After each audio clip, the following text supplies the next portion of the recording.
Hello everyone. Computer गुरु हम में आपका स्वागत है। मैं हूं सुमित कुमार नागर और आज जो टॉपिक हम डिस्कस करने जा रहे हैं वो है सॉफ्टवेयर।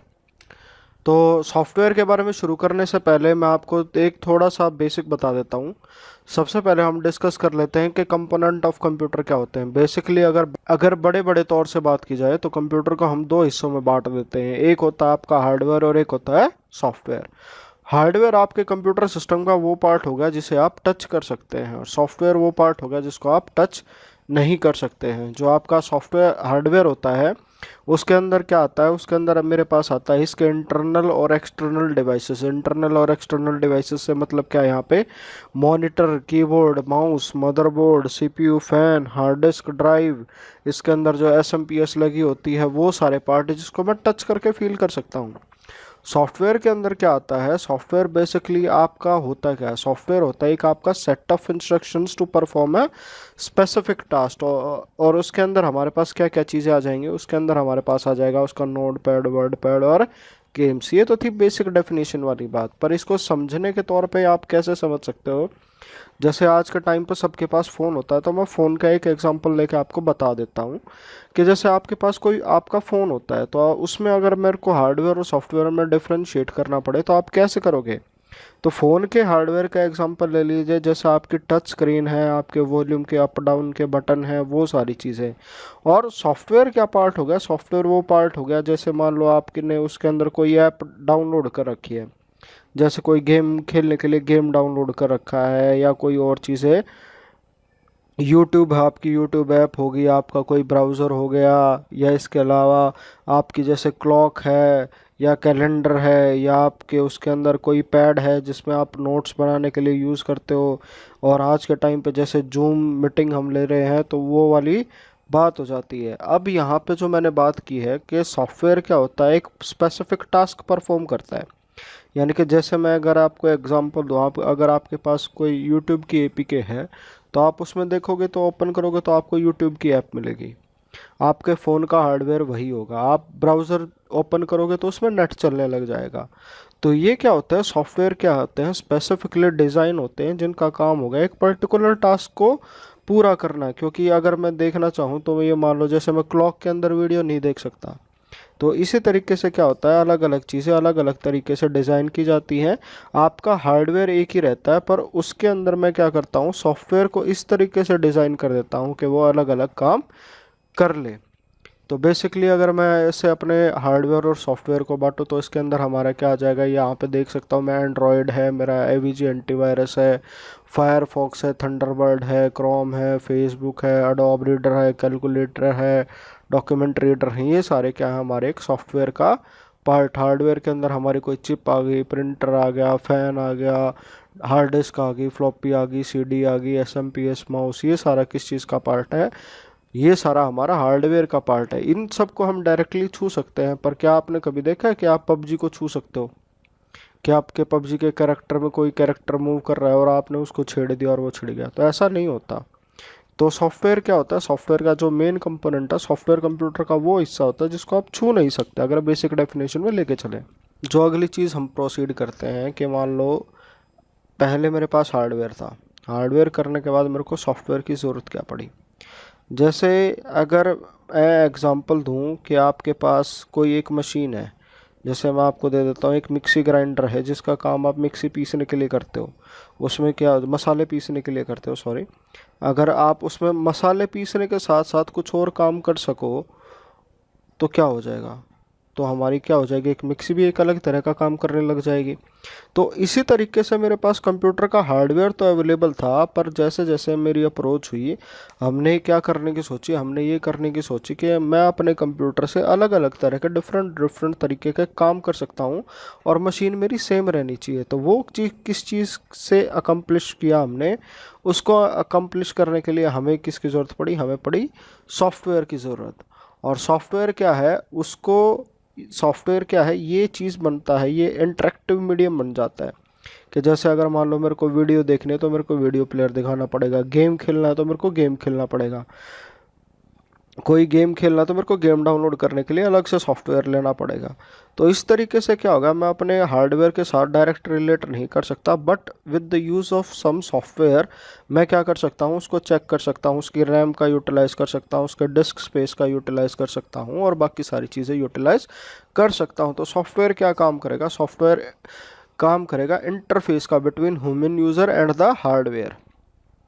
फिर उसके बाद जो आते हैं हमारे टाइप्स ऑफ सॉफ्टवेयर, क्या होता है टाइप्स ऑफ सॉफ्टवेयर के अंदर हमने क्या कर रखा है, इसकी बहुत सारी कैटेगरीज हैं और अलग अलग ज़रूरत के अकॉर्डिंगली हमने इसको अलग अलग तरीके से डिफरेंशिएट कर रखा है।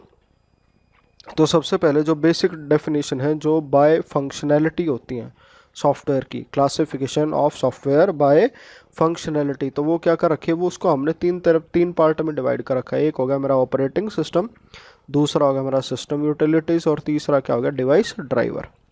तो सबसे पहले ऑपरेटिंग सिस्टम क्या होता है। ऑपरेटिंग सिस्टम की अगर मैं बेसिक डेफिनेशन करूं, तो ऑपरेटिंग सिस्टम की अगर मोटी मोटी डेफिनेशन की बात की जाए तो ये वो सॉफ्टवेयर होता है जिसके अंदर अलग सॉफ्टवेयर दूसरे सॉफ्टवेयर अगर आप चला सकते हो। कि मान लो जैसे मैं बेसिक एग्जांपल है, आज के टाइम पे हर कोई फ़ोन से अंडरस्टैंड कर सकता है। तो ये मान लो कि अगर आपने अपना फ़ोन चलाना है और उसके अंदर कोई सॉफ्टवेयर ही नहीं होता, या मान लो या आपका फ़ोन में एंड्रॉयड नहीं है या आईओएस नहीं है या कोई और एप्लीकेशन नहीं है, तो क्या आप अपने फ़ोन को यूज़ कर पाओगे? हम अपने फ़ोन को यूज़ नहीं कर पाएंगे। तो ऑपरेटिंग सिस्टम क्या होता है, एक बेसिक फंक्शनैलिटी प्रोवाइड करवाता है जिससे मेरा कंप्यूटर हो गया या मोबाइल हो गया कुछ भी रन करता है, उसको कहते हैं ऑपरेटिंग सिस्टम। और ये क्या है, इसके अलग अलग एग्जांपल है, जैसे विंडोज़ है वो काम करता है कंप्यूटर में, लाइनेक्स है ये हर जगह काम करता है, चाहे मेरा कोई सर्वर हो या कुछ और हो। अगर आपको लाइनेक्स के बारे में पता है तो बहुत बढ़िया बात है, अगर नहीं पता तो आने वाली लेक्चर्स में मैं आपको बता दूंगा। फिर एंड्रॉयड के बारे में तो हम जानते हैं, फ़ोन का बहुत ही पॉपुलर सॉफ्टवेयर है। और फिर आता है आईओएस, ये एप्पल का अपना सॉफ्टवेयर है। फिर बात करते हैं हम दूसरी कैटेगरी की सिस्टम यूटिलिटीज़। सिस्टम यूटिलिटीज़ का यहाँ पे कहने से मतलब क्या है कि अगर आप फ़ोन यूज़ करते हो, तो आज के टाइम पे सबको फ़ोन का ही एग्जांपल समझ में आता है, तो फ़ोन से के ही एग्जांपल से मैं बात करता हूँ। कि मान लो आप अगर एंड्रॉयड फ़ोन यूज़र हो, आपको पता है जैसे जैसे आप बहुत सारी ऐप के बीच में स्विच करते हो तो आपका फ़ोन स्लो हो जाता है। फ़ोन स्लो होने के बाद ये क्या आप क्या करते हो, उसको ऑप्टिमाइज़ करते हो, उसके लिए आप कोई क्लीनर का यूज़ करते हो या मेमोरी बूस्टर यूज़ करते हो या वो बाकी कोई और सॉफ्टवेयर है जो वो यूज़ करते हो। तो वो सॉफ्टवेयर यूज़ क्यों करते हो, वो सॉफ्टवेयर आप यूज़ इसलिए करते हो ताकि आपके सिस्टम की परफॉर्मेंस है वो बढ़ जाए। इसी तरीके से क्या करते हैं, कोई भी सॉफ्टवेयर हो गया उसकी एक अलग अलग टास्क होती है। तो कुछ एक स्पेसिफिक सॉफ्टवेयर जो ऐसा काम करें जिससे हमारे सिस्टम की परफॉर्मेंस बढ़े, या सिस्टम के ऊपर जो डायरेक्टली ऑपरेटिंग सिस्टम है उसके ऊपर या हार्डवेयर के ऊपर डायरेक्टली उसके ऊपर कोई इफेक्ट आए, तो ऐसे ऐसे सॉफ्टवेयर को क्या कहते हैं, सिस्टम यूटिलाइज। इसके अंदर आ गया सिस्टम रीस्टोर और डिस्क डीफ्रेगमेंटेशन। तो सिस्टम रीस्टोर आपका जब काम करता है कि मान लो जैसे आपका सिस्टम जो है बीच में कई बार ख़राब हो गया, या उसमें आपने कोई भी सॉफ्टवेयर ऐसा डाल लिया कि जिसके बाद आपके पूरे सिस्टम में कि मतलब हालत ख़राब हो गई, या कोई वायरस ऐसा आ गया जिससे आपके सिस्टम ने पूरा ख़राब कर दिया। तो सिस्टम रीस्टोर की मदद से आप क्या कर सकते हो कि मान लो कोई एक पर्टिकुलर डेट होती है कि उस दिन आपने कोई भी प्रोग्राम इंस्टॉल किया था, तो आपका सिस्टम क्या है, एक ऐसी इमेज क्रिएट करके रखता है जिससे आप क्या कर सकते हो, दोबारा अपने सिस्टम को वैसा ही बना सकते हो जैसा उस तारीख को वो था। डिस्क डीफ्रेगमेंटेशन का काम क्या होता है, डिस्क डीफ्रेगमेंटेशन क्या करता है, आपकी कंप्यूटर की या फ़ोन की जो मेमोरी है उसको मैनेज कर सकता है। ये थोड़ा सा अलग टॉपिक है, लंबा टॉपिक है। अभी जब आप कभी हार्डवेयर में मेमोरी को डिटेल में पढ़ोगे तो आपको इसके बारे में पूरी डिटेल मिल जाएगी। अभी के लिए आप इसको बस इतना समझो कि डिस्क डीफ्रेगमेंटेशन क्या करता है, ये मेरी डिस्क के हार्ड जो स्टोरेज होता है उसको ठीक करता है, जिससे मेरी डिस्क की परफॉर्मेंस क्या है वो अच्छी हो जाती है। फिर उसके बाद जो अगली कैटेगरी आती है वो आती है डिवाइस ड्राइवर की। अब जैसे ड्राइवर का मेन कंसेप्ट अगर मैं बताऊं आपको, जैसे मेरे पास बस है, कोई भी मान लो मैंने बस है, तो बस के अंदर उसको मैंने स्पेसिफिकली ड्राइवर रखा, तो वो क्या काम करेगा कि बस को एफिशिएंटली किस तरीके से चला सके। तो ये होता है बेसिकली एक ड्राइवर का काम कि किसी भी चीज़ को एफिशिएंट तरीके से कैसे कर सकते हैं। इसी तरीके से मैंने पिछले वाले लेक्चर्स में आपको ये बताया था, अगर कंप्यूटर के अंदर मैं बस की बात करूँ तो बस का मतलब होता है तारे। तो और डिवाइस का मतलब होता है कंप्यूटर के अंदर लगा हुआ अलग अलग कंपोनेंट। यानी कि मान लो जैसे मैंने उसके अंदर जो है वो वाईफाई का कोई डोंगल लगा दिया, या लैन कनेक्ट करने के लिए लैन केबल लगा दी, या अलग से कोई ग्राफिक कार्ड लगा दिया। तो डिवाइस ड्राइवर क्या करते हैं, डिवाइस ड्राइवर इस तरह के स्पेसिफिकली डिज़ाइन सॉफ्टवेयर होते हैं जो मेरे कंप्यूटर को ये बताते हैं कि जो भी मैंने डिवाइस लगाया है उसको एफिशिएंटली कैसे काम करना है, क्या वो अपनी फंक्शनैलिटी किस तरीके से क्या करेगा, अपनी सारी मैनेजमेंट किस तरीके से क्या काम करेगा, वो सारी चीज़ें क्या है मेरे डिवाइस ड्राइवर बताते हैं। इसके अंदर जैसे आपका वाईफाई का ड्राइवर हो गया, डिस्प्ले का ड्राइवर हो गए, और जो मोस्ट इम्पोर्टेंट फैक्ट आता है फर्मवेयर।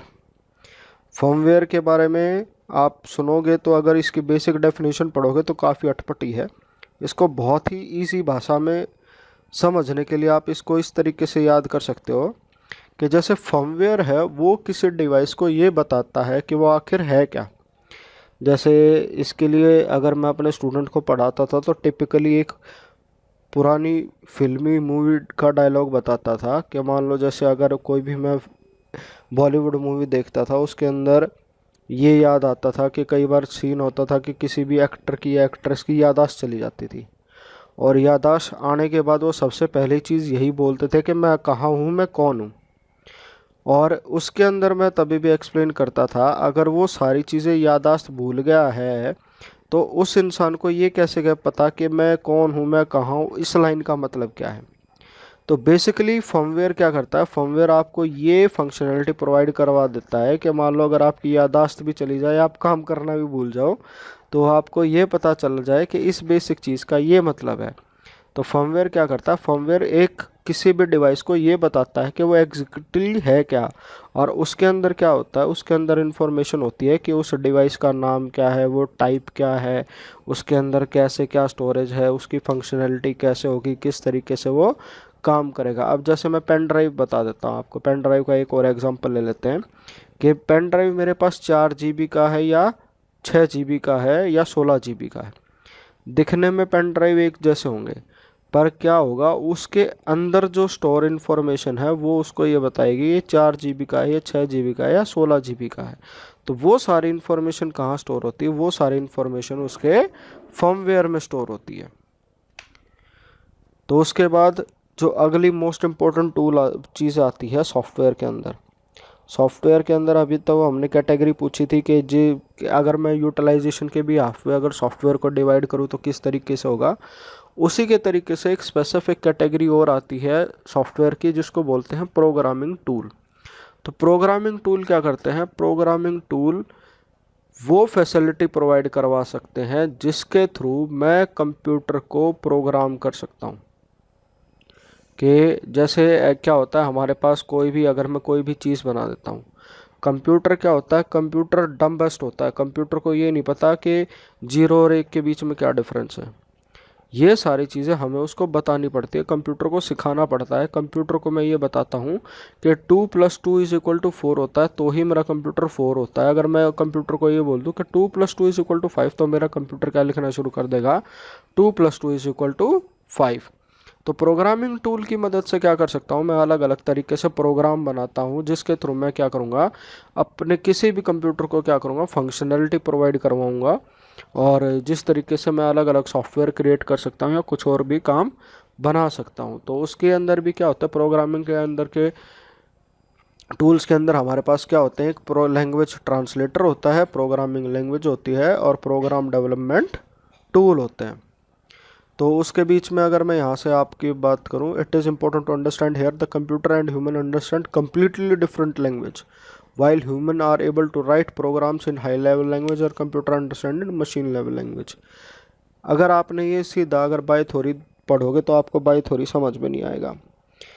बेसिकली मैं क्या करता हूँ, इसको आपको इजी तरीके से एक्सप्लेन कर देता हूँ। जैसे यहाँ पे दो तरह की बात हुई है, दो स्पेसिफिक वर्ड आए हैं, एक है आपका हाई लेवल लैंग्वेज और दूसरा है आपका machine language. High level language किसको बोला जाता है, हाई लेवल लैंग्वेज उसको बोला जाता है जो क्लोजर टू होती है ह्यूमन अंडरस्टैंडिंग के, यानी कि या generic to human understanding knowledge. जैसे अब हम क्या करते हैं, हम इंग्लिश लिखते हैं, तो कोई भी ऐसी प्रोग्रामिंग मैं कंप्यूटर के अंदर इस तरीके से करूँगा कि कंप्यूटर के अंदर इंग्लिश में वर्ड टाइप करूँ, तो उसको हाई लेवल लैंग्वेज बोला जाता है।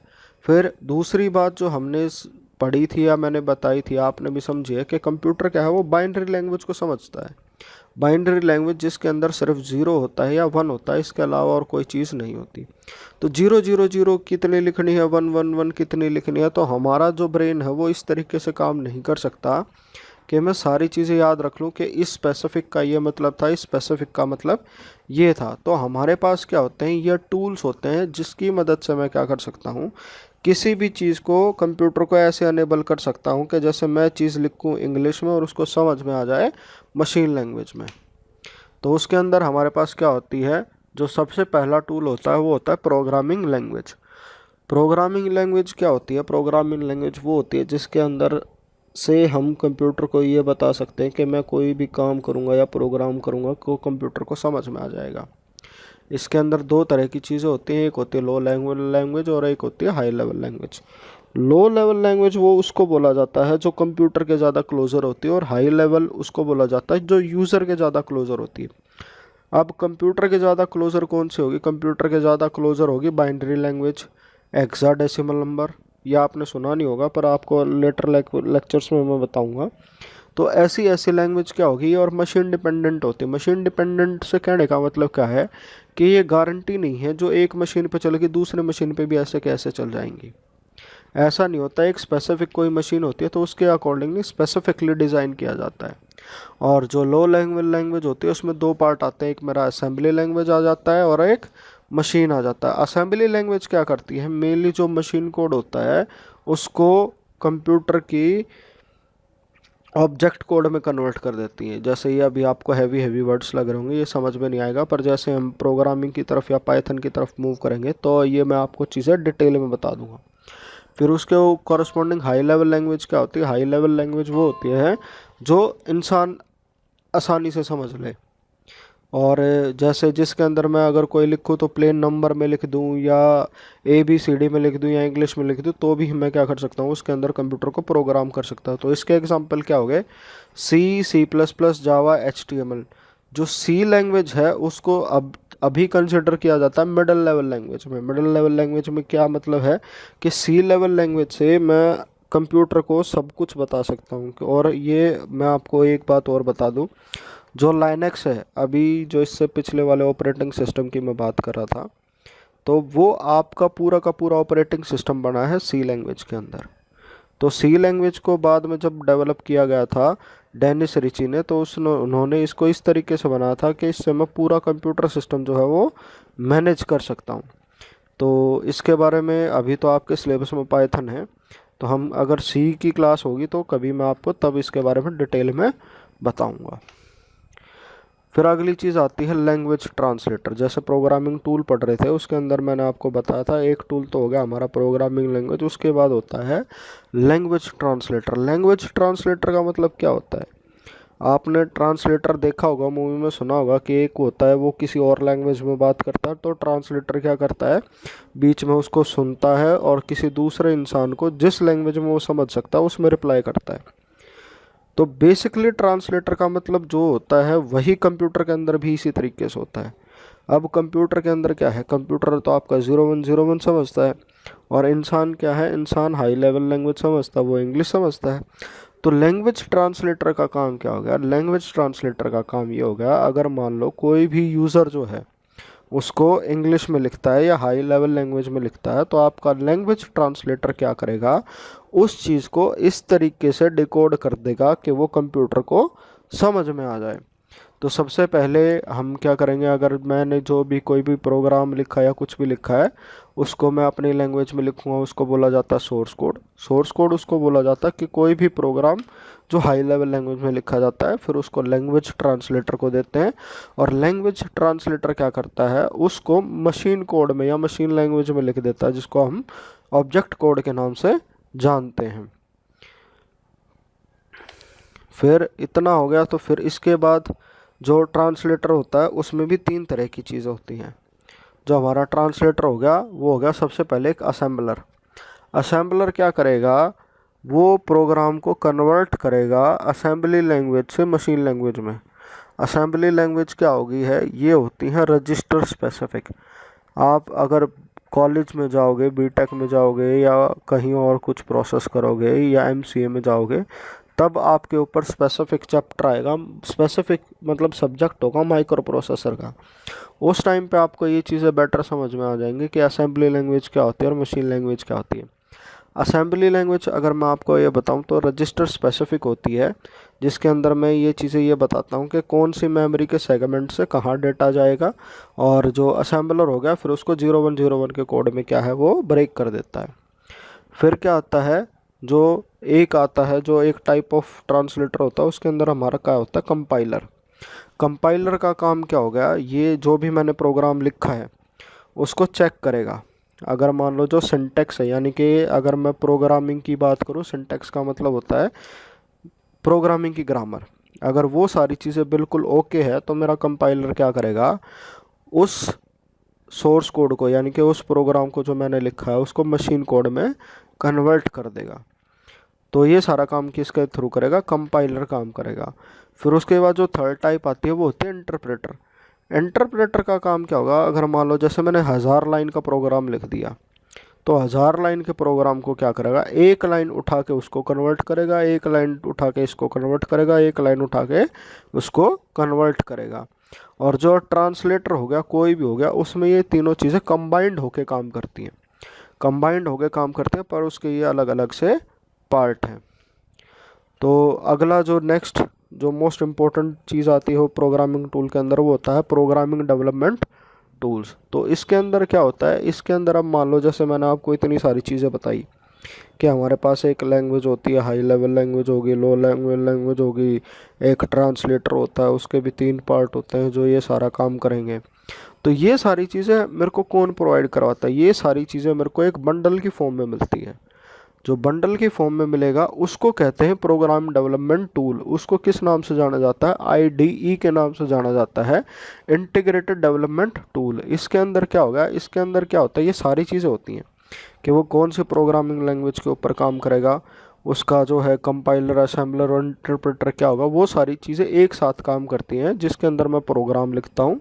फिर वो प्रोग्राम में ऑब्जेक्ट कोड जो है हमारा प्रोड्यूस होता है, और वो सारी चीज़ें हम क्या कर सकते हैं, यूज़ कर सकते हैं। एग्जाम्पल के तौर पे मैं बना लूँ, अगर मान लो आपने जैसे कोई भी एंड्रॉयड में कोई गेम डेवलप करना है या कोई भी एंड्रॉयड में कैलकुलेटर बनाना है, तो हमें ये पता है कि एंड्रॉयड के अंदर मेरे को कोई भी ऐप डालनी होती है, तो उसके लिए मेरे को क्या होता है, एक एपीके फाइल होती है। वो एपीके फाइल क्या होता है, डायरेक्ट हम इंस्टॉल करते हैं और खेलने लग जाते हैं। पर वो एपीके फाइल जो है वो किससे बनेंगी, तो ये मेन क्वेश्चन जो होता है वो ये भी होता है। तो जो एपीके फाइल जिससे बनती है, जिसके अंदर उसकी सारी प्रोग्रामिंग की जाती है, वो पार्ट होता है प्रोग्राम डेवलपमेंट टूल का, जिसको हम आईडीई के नाम से जानते हैं। और ये जो आपका इक्लिप्स होता है, इसके अंदर जो है वो एंड्रॉयड की जो है वो प्रोग्रामिंग की जाती है। इसमें इनके साथ साथ जो मैंने आपको बताया ट्रांसलेटर, असेंबलर और इंटरप्रेटर, इसके साथ साथ इसमें एक एडिशनल फीचर भी होता है जिसको बोलते हैं डीबगर। डीबगर का नाम क्या होता है, जैसे बग का आपने नाम सुना होगा, कोई कीड़ा, और सॉफ्टवेयर के लैंग्वेज में बग को हमेशा रेफर किया जाता है किसी एरर के नाम से। तो डीबगर क्या करता है, डीबगर ये चेक करता है कि मैंने मान लो कोई प्रोग्राम लिखा है, उसको ठीक लिखा है या गलत लिखा है, या कोई चीज़ मैंने ऐसे उसमें लिख दी कि उसमें नहीं होनी चाहिए। तो डीबग क्या करेगा, उसको वो सारी चीज़ें चेक करेगा कि जो चीज़ें लिखी हुई हैं वो बिल्कुल ठीक लिखी हुई हैं या गलती है। अगर गलती है तो उसमें बता देता है, फिर उसके कॉरस्पॉन्डिंग वो गलती हम ठीक करते हैं, और ठीक करने के बाद क्या होता है, मेरा प्रोग्राम जो है वो बन जाता है।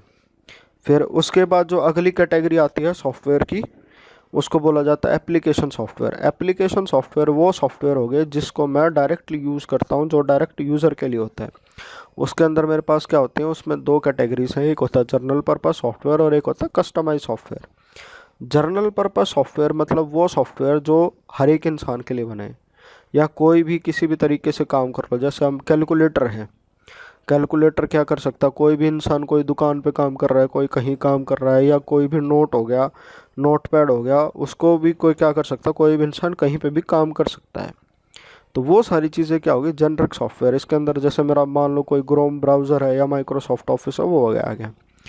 फिर उसके बाद क्या होता है, कस्टमाइज सॉफ्टवेयर। कस्टमाइज सॉफ्टवेयर का मतलब क्या है, कस्टमाइज सॉफ्टवेयर का कहने का मतलब क्या है कि जैसे अगर मान लो आपको प्लेन उड़ाना है या कोई भी एरोप्लेन है जिसके अंदर आप काम कर रहे हो, तो एरोप्लेन के लिए क्या करना पड़ेगा, किसी कंपनी को जैसे ये बता दे कि ये मेरा प्लेन है, उसके अंदर कोई स्पेसिफिक सॉफ्टवेयर डालता हूँ जो मैं अपने अकॉर्डिंगली बनाता हूँ कि कोई भी सॉफ्टवेयर ऐसे बनाना है जिससे मैं हर एक एरोप्लेन की अलग अलग चीज़ें मॉनिटरिंग कर सकूं, या ट्रेन की अलग अलग चीज़ें मॉनिटरिंग कर सकूं, या कोई भी मैंने कोई सॉफ्टवेयर है, जैसे मैंने अपनी जो कार है, कार का जो म्यूज़िक सिस्टम है उसके अंदर कोई भी सॉफ्टवेयर लगाना है। तो वो सारी चीज़ें क्या होती हैं, ये होते हैं कस्टमाइज सॉफ्टवेयर, जहाँ पे एज़ पर यूज़र रिक्वायरमेंट कोई भी सॉफ्टवेयर बनाया जाता है। और इसमें क्या होता है, कोई भी या तो कोई कंपनी बनवा लेती है अपना, या कोई क्या कर सकते हैं, कोई भी स्पेसिफिकली इंसान अपना लिए खुद का सॉफ्टवेयर बना सकता है। फिर इतने सारी चीज़ें करने के बाद भी कुछ एक कैटेगरीज हैं जो सॉफ्टवेयर की जो बच जाती हैं, जिसको बोला जाता है, सबसे पहले इसमें आती है एक free and open source software. Free and open source software के पीछे क्या है, बहुत बड़ी कहानी है। जैसे जैसे जब हमारा कंप्यूटर जो था डेवलपमेंटल एज में था, मतलब बहुत सारी चीज़ें इसके ऊपर डेवलपमेंट नहीं हुई, तो कंप्यूटर के अंदर दो कम्युनिटी ऐसी बन गई थी जिनके आपस में मतभेद बहुत ज़्यादा हो गए थे। तो कुछ एक जैसे पढ़ने वाले वो ये कहना चाह रहे थे कि जो कंप्यूटर की हमें डेवलपमेंट करनी है, और डेवलपमेंट के अंदर क्या करना चाहिए, जितने ज़्यादा इंसान जो है वो पार्टिसिपेट करेंगे हमारे, उतना ज़्यादा कंप्यूटर की डेवलपमेंट के लिए अच्छा होगा। और बाकी एक कम्युनिटी ऐसी थी जो ये कह रही थी कि हमें क्या करना है, हमें कंप्यूटर से पैसे कमाने हैं। तो सबसे पुराना नाम मैं आपको बता दूं, आपने बिल गेट्स सुना होगा, और इन्होंने क्या किया है, दुनिया के सबसे अमीर आदमी बन के रहे हैं ये। तो उस टाइम पे दो चीज़ें थी, एक जो एप्पल के आपके स्टीव जॉब्स थे, और जो आपके बिल गेट्स थे, इन्होंने पैसे बनाने की सोची बस। बट इसके अलावा अगर हमारे पास दूसरे इन्वेंटर थे, वो ये चाहते थे कि कंप्यूटर जो है वो फ्री रहे, ताकि ज़्यादा से ज़्यादा दुनिया उसको यूज़ कर सके। तो इसी के बिहाफ पे लोगों ने क्या करना शुरू कर दिया, अलग अलग काम करने शुरू कर दिए। तो जैसे पहले जो सॉफ्टवेयर बनते थे वो ओपन सोर्स सॉफ्टवेयर बनते थे, कि मान लो जैसे मैंने कोई भी प्रोग्राम बनाया है और मैं क्या करता था, उसका सोर्स कोड अवेलेबल करा देता था, जिससे जिस इंसान को वो चीज़ जो और बेटर बना सके। तो ऐसे ऐसे जो सॉफ्टवेयर थे जो शुरू में इस कम्युनिटी ने बनाए, जो शेयरिंग ऑफ नॉलेज में बिलीव करती थी कि नॉलेज जो है वो सबके पास शेयर होनी चाहिए। ऐसा नहीं होना चाहिए कि जो मेरे पास नॉलेज है मैं उसको कंबाइन करके रखूं, और मेरा भी पर्सनल मोटिव जो है वो इन्हीं के साथ जुड़ा हुआ है कि आपको नॉलेज के लिए आप चाहूँ तो नॉलेज जो है जितनी बांटोगे उतनी ज़्यादा बढ़ेगी, और जितने ज़्यादा लोगों तक पहुँचाई जा सके उतना अच्छा ही है। कि ऐसा नहीं हो सकता कि सिर्फ नॉलेज जो हो सिर्फ पैसे वालों के हाथ में रहे। तो ये सारे जो मैं लेक्चर बता रहा हूँ ये आपको सारे फ्री में दे रहा हूँ मैं। अगर किसी भी पर्सनल के पास जाओगे तो आपको चार्ज करेगा 20,000 या 30,000 रुपये, इन्हीं सारी चीज़ों के लिए चार्ज करेगा जो मैं आपको यहाँ पे ये फ्री में बता रहा हूँ। तो इसी कम्युनिटी से बहुत ज़्यादा फ़र्क आया था, जिसकी वजह से जो कंप्यूटर है वो आज के टाइम पे भी जो है दो भागों में डिवाइडेड हुआ है, एक फ्री सोर्स वाले हैं और एक जो प्रोप्राइटरी वाले हैं। और इसके अंदर मैं आपको एक इंटरेस्टिंग एग्जांपल दे देता हूँ। इंटरेस्टिंग एग्जांपल था सबसे ज़्यादा जो था हमारा टिम बर्नर्स ली, जो थे फाउंडर ऑफ इंटरनेट।